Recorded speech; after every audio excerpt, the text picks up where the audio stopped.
Act 3 will have much in it. Besides the finale of it, of course. Let's make a start on that.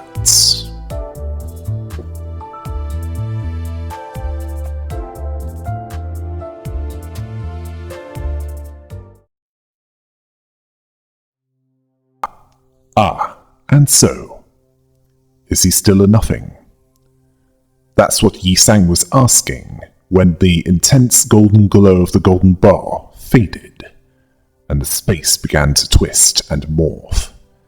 It was clear that the building they were in was reconstructing, likely something that was a part of the building's design.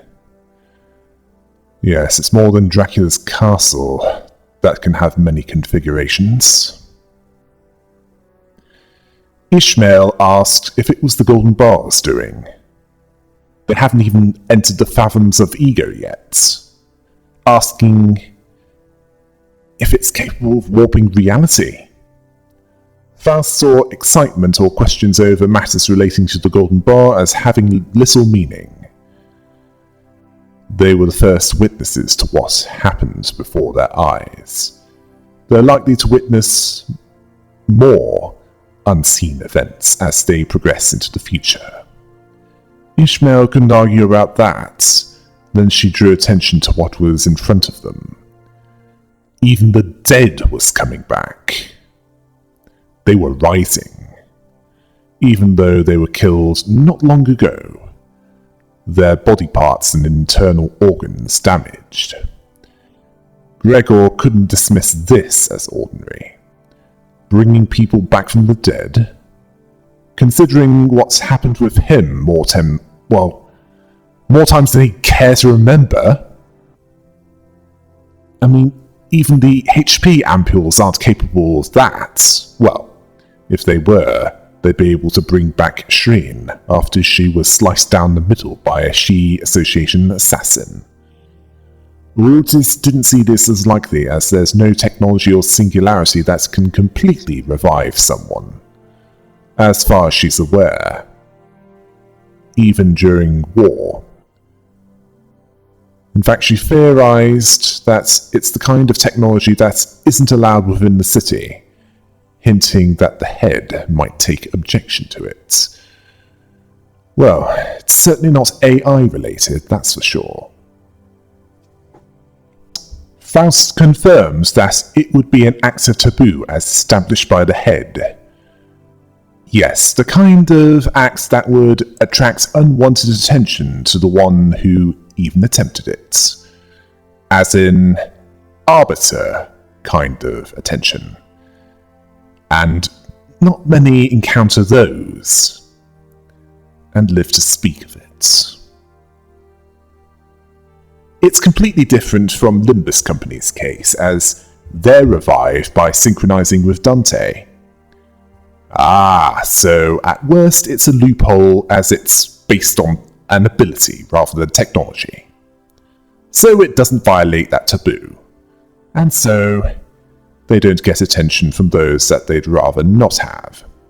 The kind of attention that even Virgilius is unlikely to be able to withstand, as only Kali, the Red Mist, has defeated an Arbiter, and 2 claws, along with a number of abnormalities, but at the cost of her life. The rest...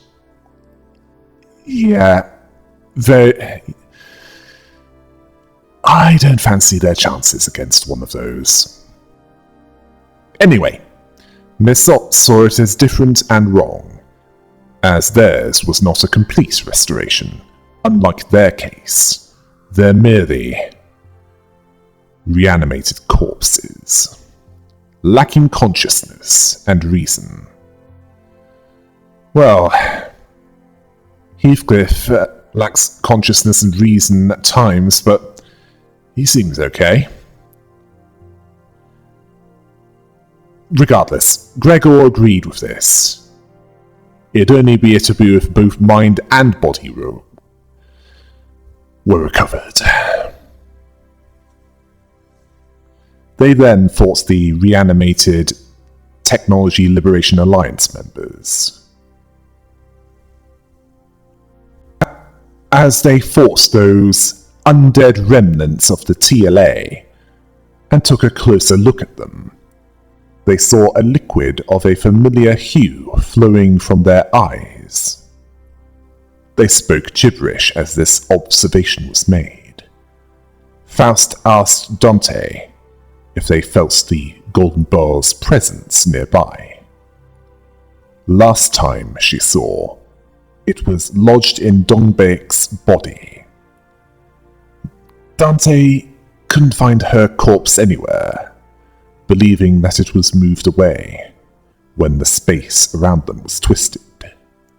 But they can still feel it. It's not far. Sinclair couldn't see Dongrang anywhere either.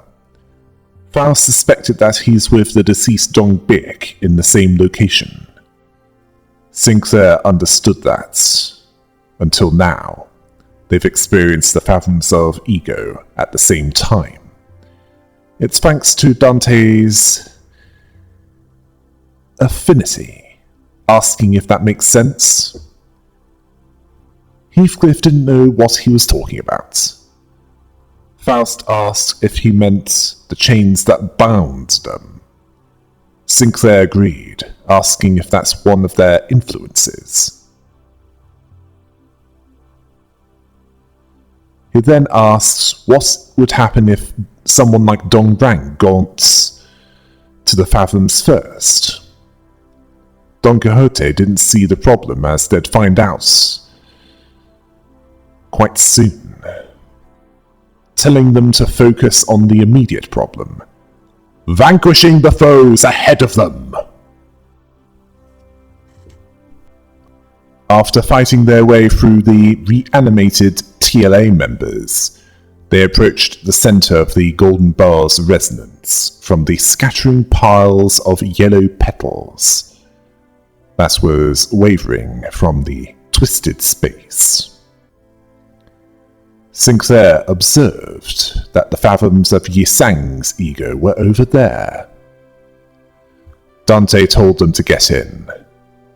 Yisang was silent as they entered. As they entered, Dongrang told them that he didn't expect to be back there, asking if it's due to the Golden Bough or Yisang. He greeted them merrily in a sepia environment.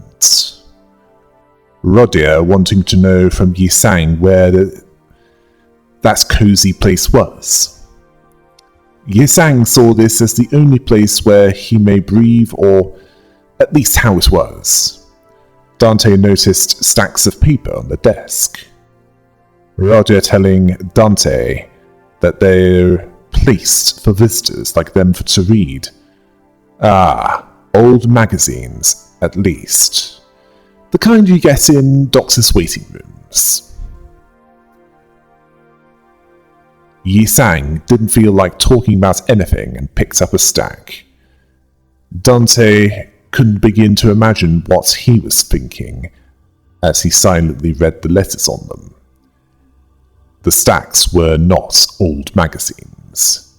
It was something that followed a play script. Massot understood that it was reasonable to assume that each actor in this play was provided with one. Yisang understood that the stage was waiting for their arrival, rather than a simple emptiness. Dongrang understood that they each have to read the script out, expecting Dongbaek to appear, suspecting that if she got to that place before she died, and then he briefly stopped himself, not knowing what to call this. Well, if the fathoms of Yisang's ego opened when she was alive, she might be wrapped up in it, as they used to be. Yisang asks why he stabbed Dongbaek. The sociopath said that she hesitated too much, asking if he was expecting a eulogy from him. Yisang wanted to hear the reason. Dongrang saw that Dongbaek's death was imminent. Apparently, this was to make her death quicker, as opposed to a long drawn-out one. It's why he can't lash out at him, despite the anger within him. It wouldn't make much of a difference. Faust noticed that the Fathoms of Ego will present itself differently from previous ones. Let's see. So far, we've seen a reflection of the Smoke War and the author of the Agony of the Biomimetic Augmented Soldiers, Gregor included. Then there's a frozen cavern that reflects the feeling of one that's did what she did to help, but ended up doing more harm than good. Then we have the Hill of Corpses, reflecting the guilt regarding the dead. That one that lived there had a part in making dead. And in this case, it's playing parts and following the scripts. Well, could be worse. It could have been a musical script. In this case, the Fathoms of Ego are places or images of someone's mind made manifest, releasing powerful and complex energy, which might draw in people other than the Damned Dozen, like those deeply related to Yi Sang, which Heathcliff defined as dragging a bunch of clowns to act on stage. Faust considered this to be right, as they'll need to do their best with their given roles. Ryosho, asking if they didn't, Faust then warned them that it'll up the image displayed by the Fathoms of the Ego, which would prevent access to the Golden Bough, and as a result they'll need to reenact Yi Sang's actual memories as close as possible. Heathcliff understood well enough, but he was surprised by something that he wasn't expecting.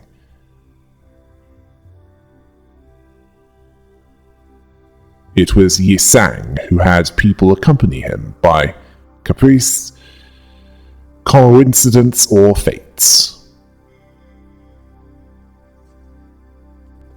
Dongbaek saw this as a fascinating line. Then an echo of Dongbaek, as she used to look like, asked why Heathcliff was standing in front of the door like a dog. Who asked what she called him? Asking if she was the one that just... Dongbaek asked why he was staring at her face for, like he was looking at a dead person, asking if she was looking cool. Then Sinclair, in character, asked that Gabriel, Heathcliff's character, to not act like such a country bumpkin, asking if he wanted his mannerisms to match his name. Heathcliff was angered by this, asking what this was. Sinclair whispering to him that he's just reading from the script, that's what it says. Dongbaek asking why he was whispering like that. Dongrang asking her if Gabriel was thinking back to how they all managed to gather there at District 20. Heathcliff was increasingly annoyed by them not calling him by his true name, and Dongrang saw this as good acting. Apparently the real Gabriel didn't like being called by his name either. Otis was silent, then Yi Sang told her, or Sang-hyo, that it was her turn to speak, who then revealed that they were originally from a town within District 19. S-Corp territory, which was going through a turbulent time. Many things were breaking and changing, due to a combination of inept higher-ups paying lip service and corrupt officials squeezing the people. The public's lives and economy have teetered and twisted more and more each day. I'm surprised that the head hasn't intervened and shut them down. With no guarantees of any agreements between wings, which are shaky at the best of times, and no position to apply for. I mean, what nest doesn't have the best job security? Researchers like them who pursue the studies of knowledge struggle to find a simple bolt to help themselves.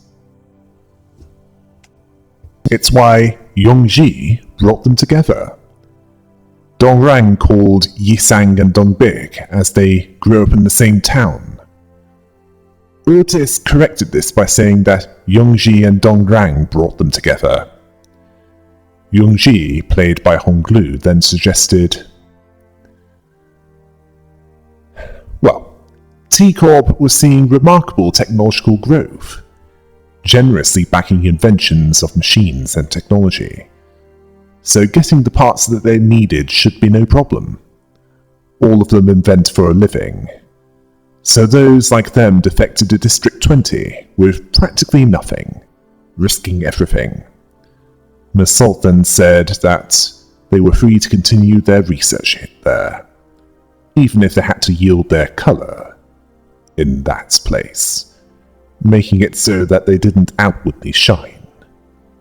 Dante noted that there wasn't any colour there, as if there was something there that was preventing it from showing. Faust then explained that colour in District 20 was a privilege. Like those wearing the colour purple in the past, due to the process of making that fabric being an expensive process.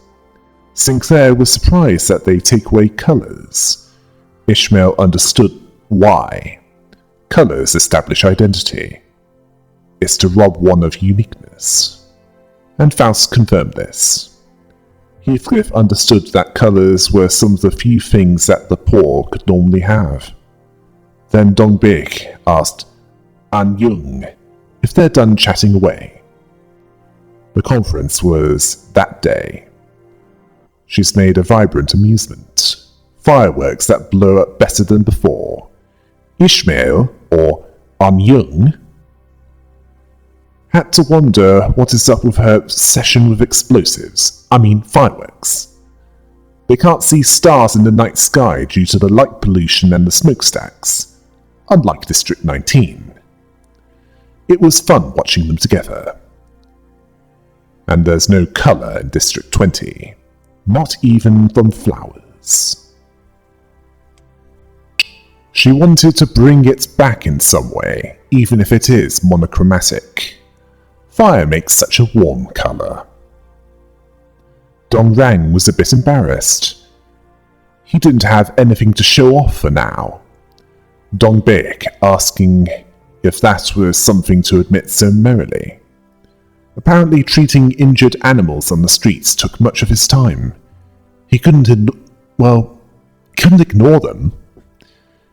It reminded him of the calf he left behind in District 19. Dongbaek remembered that it used to like him, not getting what it saw in him. Abandoned by its mother, seeking warmth to lean on, an instinct in all living beings. Dongbaek expecting that it has offspring by now. Dongrang seeing this as unlikely as the calf was male. She was silenced by this. Then the zombie TLA members arrived. This surprised Dante, which was seen as the bar owner there to take the tab that Gabriel owed again, telling him to go outside and greet them. Heathcliff asking how they got there. Faust told him that it was the strong residents of the Golden Bough with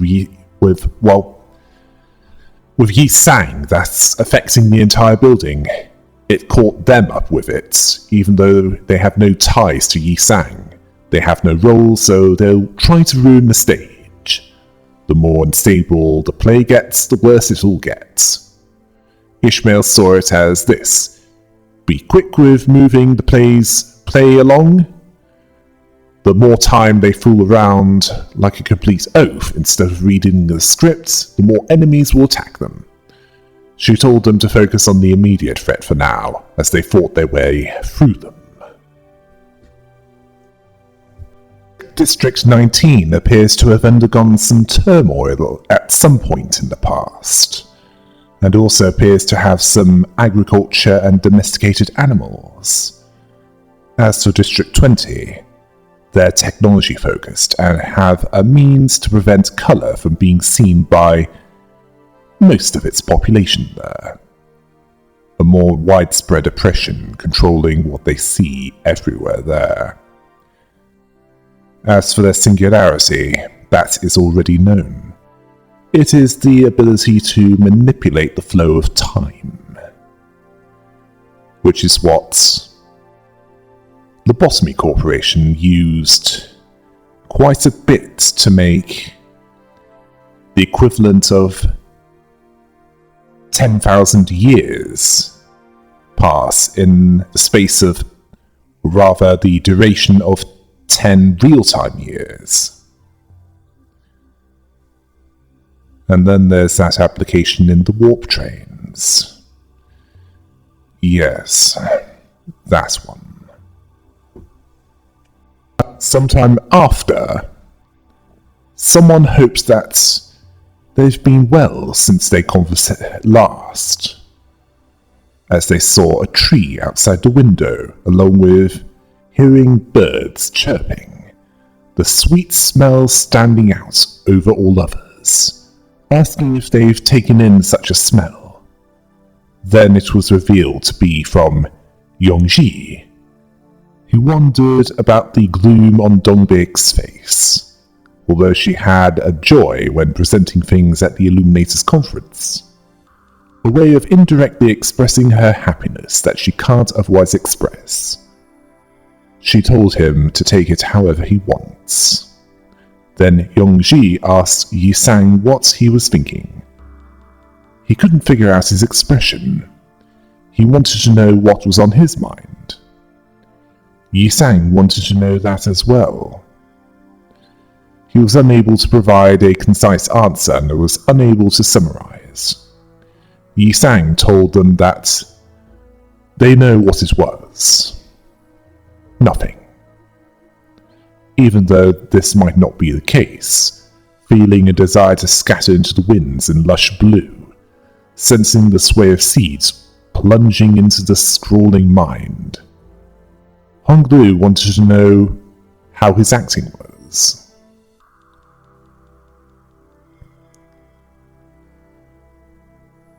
Yisang went on to say that Yongji was a man of kindness, not one to rashly harbour spite or reproach for others. Honglu resembled him in that case. That sense, rather. After that, within the fathoms of ego, they encountered K-Corp ampules, which, even though they could use it to heal a little with all of them, they decided to fully heal one in the worst state of all of them. Yongji called them this time because he made something interesting that he'd like to show them. Dongbaek wanted to know what that was. Seeing something colourful that stood out to them. Something that was immune to the effects that, well, whatever was taking out the colour from their surroundings. It looked like glass connected to machinery. Yongji saw that too many transient things wilted too soon. That butterfly wanted to lightly flutter, only to be punished with death. It was unfortunate. Dongbaek asked if he brought it back from the dead, reminding him that along with AI, technology that did that was outlawed by the Head's Treaty. Yisang understood that it didn't do that. The carcass remains inanimate. Something overrode it. Yongji confirmed this, calling it the glass window. The butterfly can be free within it, even if its wings dampened while trying to cross a pond, or gripped by someone's hands, or dry out due to the lack of flowers. It won't stop, and in the distant future, Faust then completed that sentence that it will make it across a sea and no longer be afraid of it. Dongrang saw this level of technology as having numerous applications. Dongbaek asking if he made this just for the conference? Yongji asking what she meant by that. She then spoke of their purpose.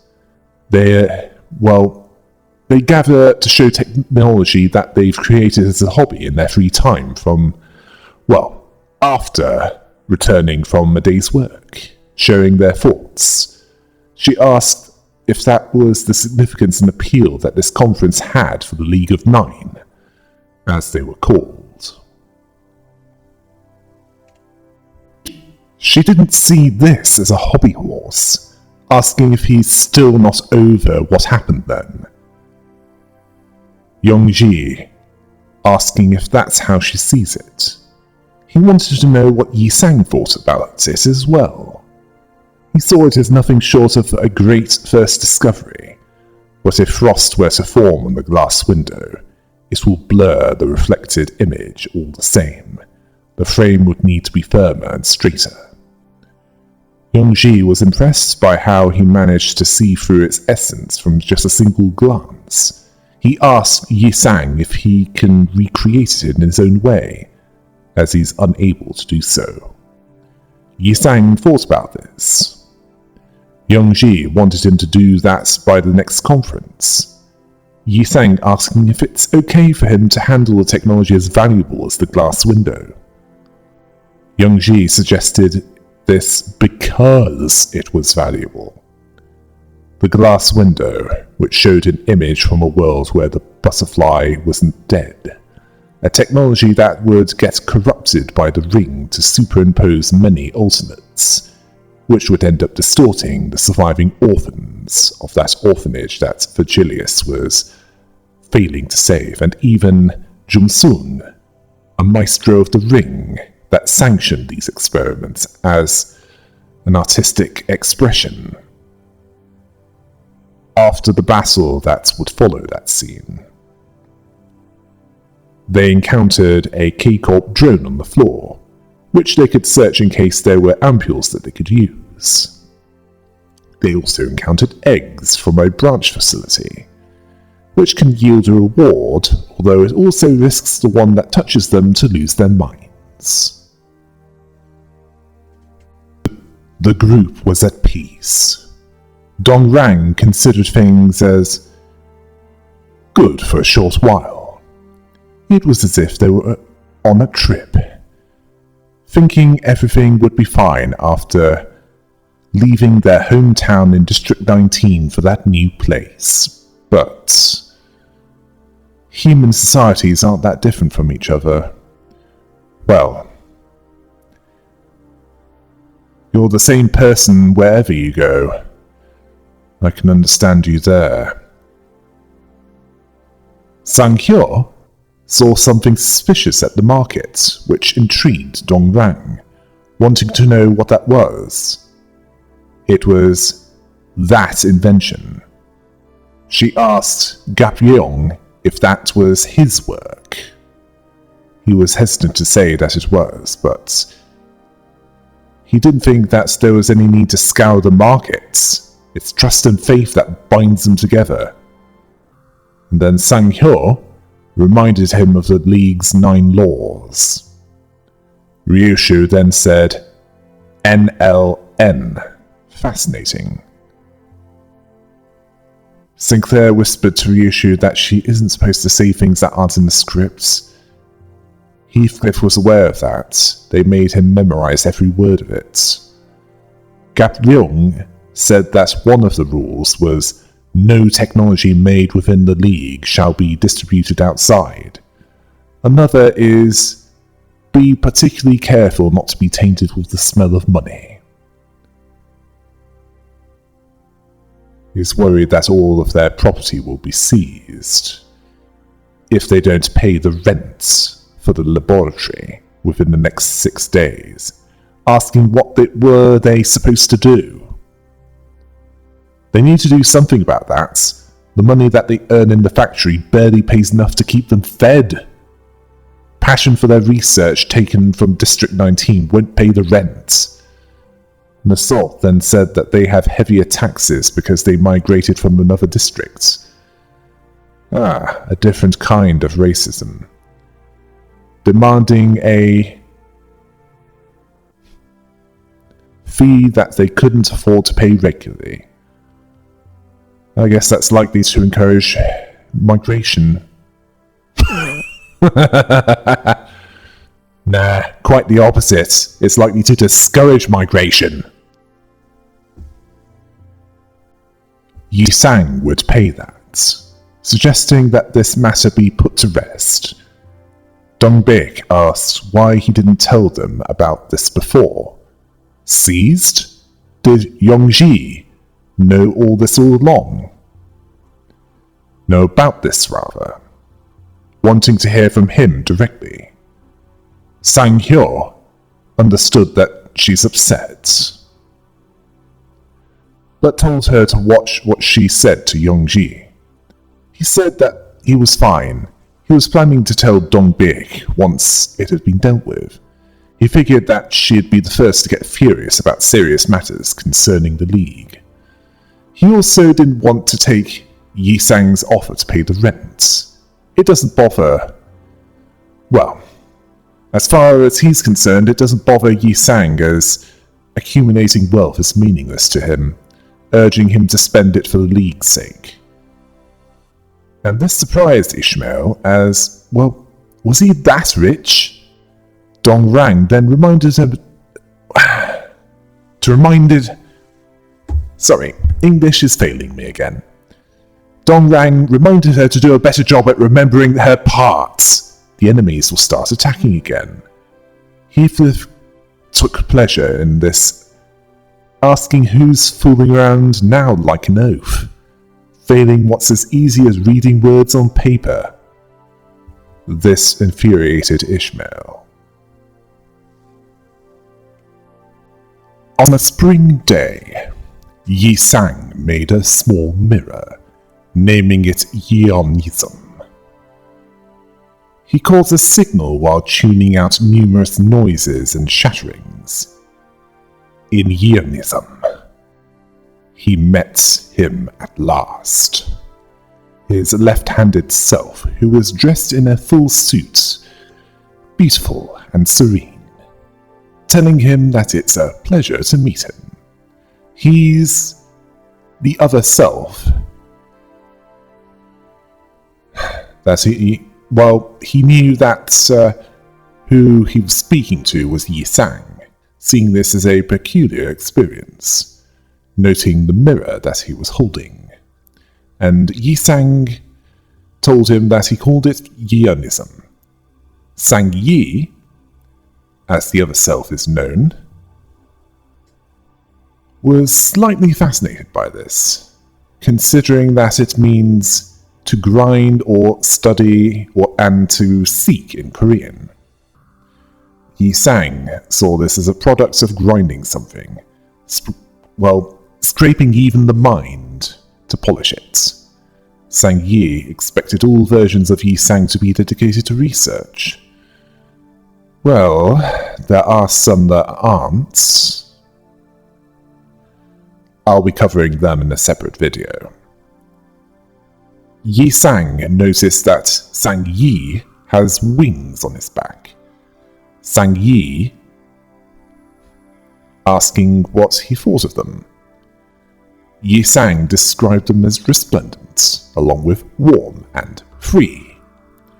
Then we saw the scene that we saw twice, where Yi Sang told the others that he made only minor modifications to Yongji's work to show a reflection of any possibility in its unvarnished image without a blur.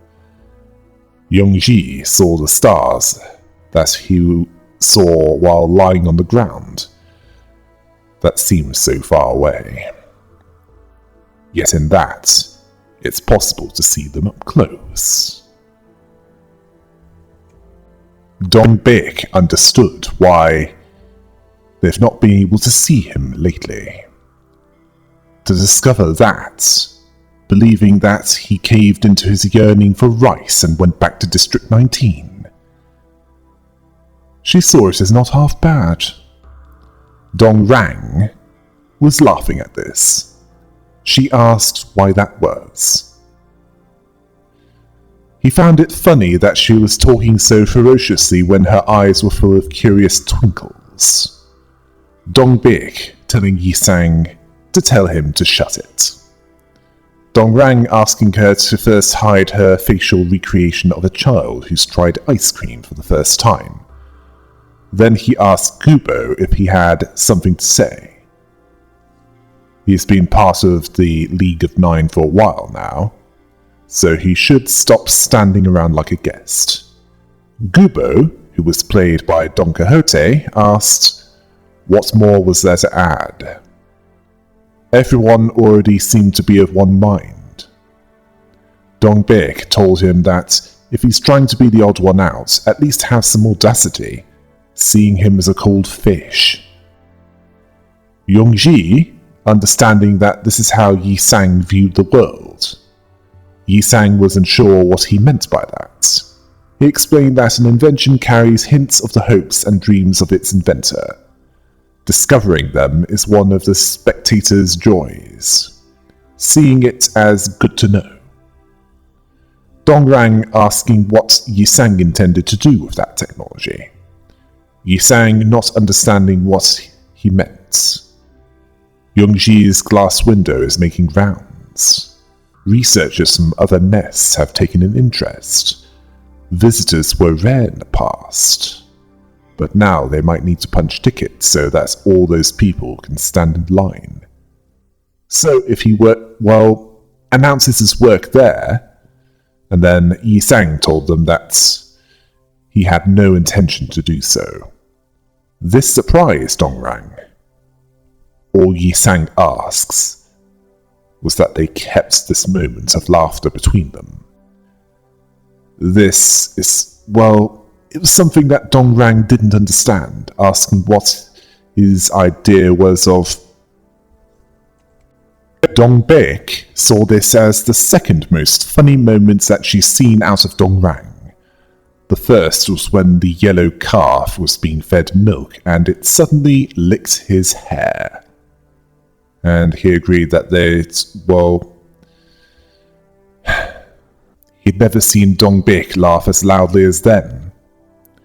Yi Sang saw that as a moment that they'd never forget. He saw human eyes as glistening and scolding things, fearing that they'd burn him. He intended to watch them from the side. However, not seeing the subjects straight away doesn't mean that he thinks lowly of them, even without looking. It's possible to sleep in. Yes, seep in. Rodya asking if it's the same mirror that they used. Faust told her that it was similar. Limbus company uses a mirror with special modifications, like those that allow them to impose an alternate from another world and use their abilities.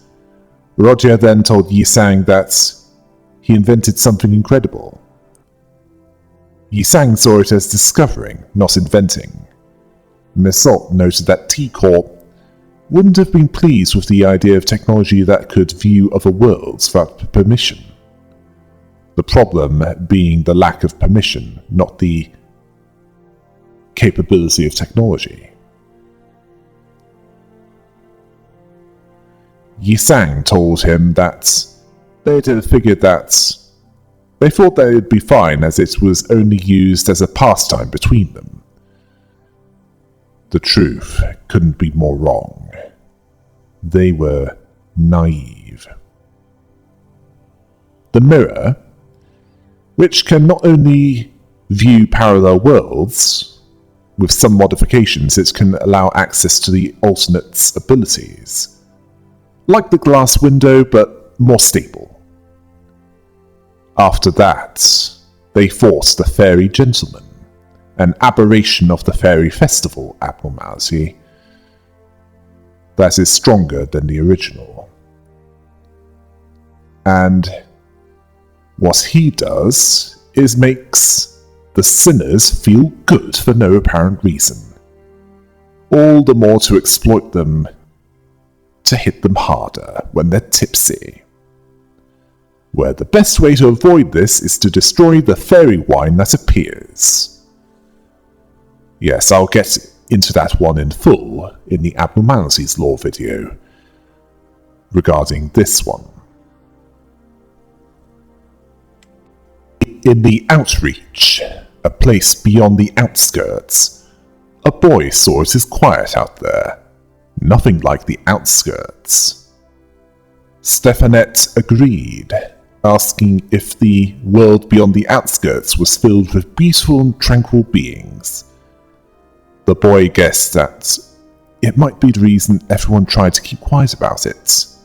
She asked if he, by any chance, knows the story about the things beyond the outskirts. There's a thing that lives there, granting wishes to those who are earnest. Asking if he wants to hear that. That boy wanted this. He looked forward to hearing her stories. She asked if he could wait a moment. She saw something nice over there. He then looked up and the night sky was before him, and unlike in the city, where they saw muddled light due to urban light pollution, they saw lone stars looking down on them there, the city being filled with cries of despair. He'd rather gaze down at people from the loneliness up in the sky and shed tears with them. I really hope this isn't what I think it is. In that case, that's almost as up a way of granting someone's wish as the Jinn from the Wishmaster movies. Then Stefanette was back, apologizing for her lateness. She saw flowers that she'd never seen before, suggesting that they smelled them, as she told him a story. She then asked if he had finally fulfilled his wish. Starting today, even if the handful of stars didn't rise in the corner of the night sky, those stars would light the dark of the lands below instead. So it'd be okay. Sinclair asked what that was. It was familiar, like the story that they read in the lobby of the building that they were in. Faust then explained that as the Golden Bough generated the fathoms of ego and frenzy, foreign matters were mixed into them. K-Corp's singularity, tears of the tearful thing. Gregor saw that as well as its reanimating corpses to fight them, which seemed to be relevant to the experiences of melting down. Hong Lu asked if the mind of the tearful thing melted into the resonance as well. Sinclair then had a terrible thought, that the tearful thing was no different from people. Faust then told Dante that in that world, there are many who seek after stars. Then, in a twisted area, after they've discussed that, a cabinet appeared from it, and there were items in the drawers. Some useful items were found, but only one of them could be acquired. Then the cabinet disappeared. This would help the damned dozen for what was to come. Then the scene changed. Noticeably so to Sinclair. We then see the nest of District 20 proper. It resembled Victorian London, complete with smokestacks from factories and fog. Even the buildings had a resemblance to that. I have a suspicion that Heathcliff might be from its back streets, considering the source material. Anyway, Sinclair was asking where were they? Then Dong Rang asked An Yung, which was Sinclair's character, what he was talking about. This is the road that they would traverse all the time.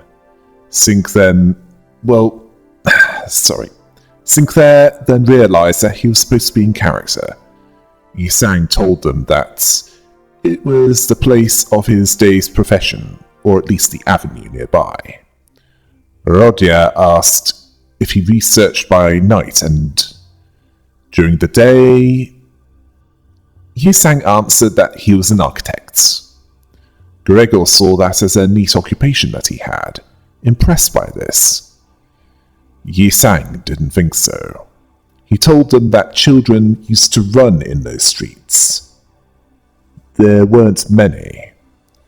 There was enough to come into his view that was noticeable. Don Quixote basically said that she liked children, seeing them as innocent beings. Dong Rang, he couldn't see any now, asking where could they have gone. Yi Sang told them that once children were old enough to learn language, yes, once they were old enough to learn language, they were taken into the factories. Yes, language as in both spoken and written. That's another thing about Victorian London that T-Corp seems to embrace. Child labour! As for the factories, Yi Sang designed those factories. Hong Lu felt uneasy, understanding how painful it was to Yi Sang from the tone of his voice. The factory designs were optimized for effectively monitoring people. It made pressing laborers more convenient than ever. So far from removing the shackles, they're being tightened. And Yi Sang, your designs made that possible.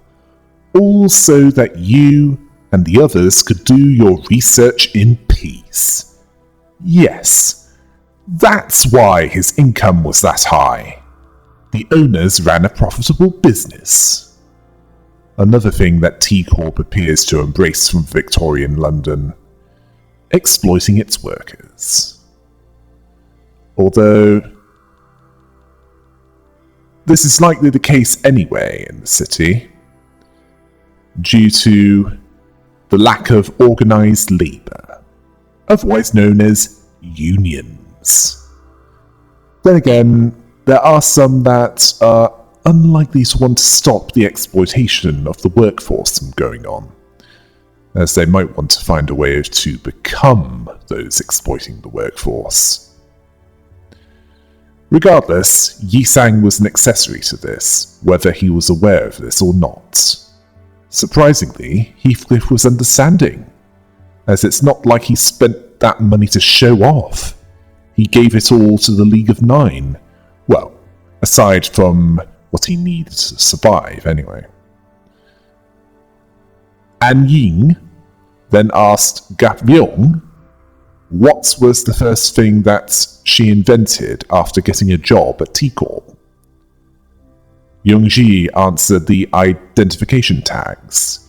She made them to help lost children to reunite with their parents. It was made for good intentions, much like any research, but in this case, T-Corp applied it for a more sinister reason. They were used to monitor the workers' time spent on the job in every factory. That honestly doesn't surprise me, as this wing, with its singularity that allows it to capture time for later use, certainly on the warp train, so that the passengers don't die of dehydration and decay before they got to wherever they're going, they take the term time is money literally. I mean, I'm honestly surprised that with some debts they don't charge in time and rapidly age people depending on the debt. Let's hope not. Even she is not exempt from wearing them. As Yi Sang put it, those were their achievements in District 20. It was why he was more engrossed in the mirror, untainted, unadulterated. He wished to immerse himself in the pure exploration of knowledge, so that he wouldn't have to take anything from anyone. Sang Yi told him that he knew that he'd have to face these predicaments since the moments that they made their way to District 20. Avoiding exploitation and abuse, hasn't he? Yes, that's it. Exploit or be exploited. So he told him not to feel guilty about it. After that, they encountered another abnormality. The one known as "so that no one will cry." An abnormality that has, well, that's basically a wooden doll covered with talismans. The mirror dungeon encounter implies that they bind the abnormality and cause it pain. It also bleeds. Removing the talismans appears to weaken it as well. I'll save the full description for the abnormalities video. Flowers fell, and all things began to make busy steps. More were visiting them each day, and twice the noise filling the air. Dongbaek was annoyed by this. It wasn't supposed to be a downtown marketplace, complaining about the noise. She saw 9 as the right amount of people. Then Don Quixote was playing one of these people, saying that many new curiosities have taken up the space, asking if she could touch the inventions there. Dongbaek told her to shut that mouth, much to Don Quixote's awkwardness. Dante saw this as scary. Dong Lang told her not to be so sour. Liveness is good to have. Yi Sang noted that some considered those assembling there to be mere noise. Others considered it growth. He saw it slantwise, as heavy rain might pour for days after a spell of clear skies. He saw no meaning in attempting to see the weather for more than it is. He would simply wait for things to calm, looking out for the day's arrival. Next part of the play involved Dongbaek, and she was concerned that Yongji hasn't appeared at the conference as well as another. Dongrang spoke of him being officially invited by a wing. This is the second time that this has happened. Faust then asking which wing this was. Gregor replied by saying that no one seems to know. Dongrang asking why she was displeased about that. She turned down Yongji's offer to go with him. She was silent at this. She then told her that... well, he told her, rather, that there was no need to be so fixated on the number 9. What if there was 8 or 5 of them? Roger then asked how long Dongrang was going to stick to his vet routine. She made precious time in her packed schedule to check out what Yongji's group was like, and all she saw was children's playthings. He referred to her as Nolin, saying that it's been a while. It's a pleasure to see a fellow from his hometown in District 19 there. She arrived there later than they did, but she adapted much faster. He saw it as disheartening to hear her call them children's playthings. She wouldn't be saying that once she learns that animals feel pain exactly like they do. She'd take those words back if they started repaying kindness by bringing money. Dongbaek asked her if she took that place for a gaudy auction where technology is sold for cash. She didn't care to catch a glance at them. Yes, not a glance months before, seeing Illuminators conferences as out of fashion, asking if she has come to rake off a piece of the profit she's smelling. Dongrang cautioned Dongbaek, who told him not to mistake that for covering for him. She just doesn't want to see her face. She asked why was he so caring about curing animals? They can't pay bills. How is he going to make a living? He commented on... well, that she likes to nag a lot. He's considering running a chicken restaurant. This surprised her, where he wanted a way to make chickens grow tons of wings and cut them off without inflicting pain. They only need a single pair. That way humans get more meat, while chickens lose nothing for it. Dongbaek didn't know what to think of that, other than that it implied to be ridiculous to her. Yi Sang asked what name does he plan to give to this chicken restaurant. He called it Plumpy Chicken. Dongbaek told him never to try naming things again. At that moment, Yi Sang heard a faint sound, the sound of a crack. He knew what consequences that crack could bring about, yet he chose to look past it, perhaps to pretend that he didn't hear it. He was careless in this assumption, that he could simply observe slantwise as it came to pass until it seeped, realization coming too late. Later he spoke of Dongbaek, seeing her words as not particularly reassuring. What Nul-in said gave him an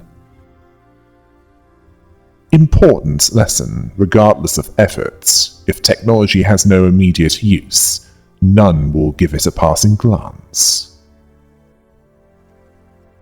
Then we get back to Stefanette, as she was reading a beautiful and poignant story. If all the stories in the world were happy ones, the skies might not need stars anymore. In solitude and darkness are stars born. He loved her stories for the same reason. She'll tell him tales of more worlds, so cry for her in her stead and in everyone else's. Oh no, yes, it's confirmed. The tearful thing was that boy, and is the source of K-Corp's singularity, where she read stories to make tears that would heal others. How does it get to the point it is now? Well, that can wait.